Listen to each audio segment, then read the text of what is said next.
ಸನಾತನಿಗಳ ಹರಾಜು ಎಂಬ ದುಷ್ಟಕೂಟ ರಚಿಸಿ ಲವ್ ಜಿಹಾದ್.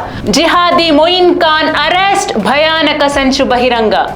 ಲವ್ ಜಿಹಾದ್ನ ಕಬಂಧ ಬಾಹು ಇಂದು ನಮ್ಮ ಸಮಾಜದಲ್ಲಿ ಆಳವಾಗಿ ಬೇರೂರಿದೆ.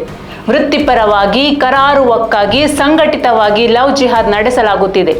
ಯಾವ ರೀತಿ ಅಮಾಯಕ ಹಿಂದೂಗಳನ್ನು ಅತ್ಯಂತ ನಾಜೂಕಾಗಿ ಕೆಡ್ಡಕ್ಕೆ ಕೆಡವಲಾಗುತ್ತಿದೆ ಎನ್ನುವುದು ಈ ಹಿಂದಿನ ಅನೇಕ ಪ್ರಕರಣಗಳಿಂದ ಸಾಬೀತಾಗಿದೆ.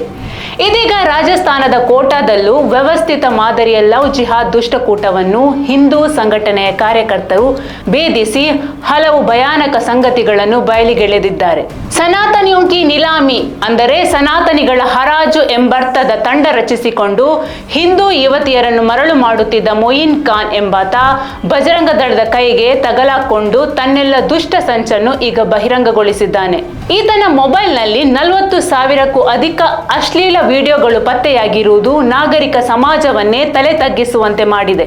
ಆರೋಪಿ ಮೊಯಿನ್ ಖಾನ್ ಸನಾತನಿಯೋಂ ಕಿ ನಿಲಾಮಿ ಎಂಬ ಹೆಸರಿನ ಟೆಲಿಗ್ರಾಮ್, ವಾಟ್ಸ್ಆಪ್, ಸ್ನ್ಯಾಪ್ಚಾಟ್ ವೇದಿಕೆಗಳ ಮೂಲಕ ಹಿಂದೂ ಮಹಿಳೆಯರನ್ನು ಪ್ರೀತಿಯ ಬಲೆಗೆ ಬೀಳಿಸಿಕೊಂಡು ಅತ್ಯಾಚಾರ, ಮತಾಂತರದಂತಹ ಹೇಯ ಕೃತ್ಯ ನಡೆಸುತ್ತಿದ್ದ. ಈತ ಕೇವಲ ಮಹಿಳೆಯರನ್ನು ಮಾತ್ರ ಗುರಿಯಾಗಿಸದೆ ಯುವ ಹಿಂದೂ ಪುರುಷರನ್ನು ಕೂಡ ಸೆಳೆದು ಮತಾಂತರಿಸುತ್ತಿದ್ದ ಎನ್ನುವ ಆರೋಪವು ಕೇಳಿ ಬಂದಿದೆ. ಸಂಘಟನೆಯ ಕಾರ್ಯಕರ್ತರ ದೂರಿನ ಮೇರೆಗೆ ಪೊಲೀಸರು ಪ್ರಕರಣ ದಾಖಲಿಸಿಕೊಂಡು ತನಿಖೆ ನಡೆಸುತ್ತಿದ್ದಾರೆ.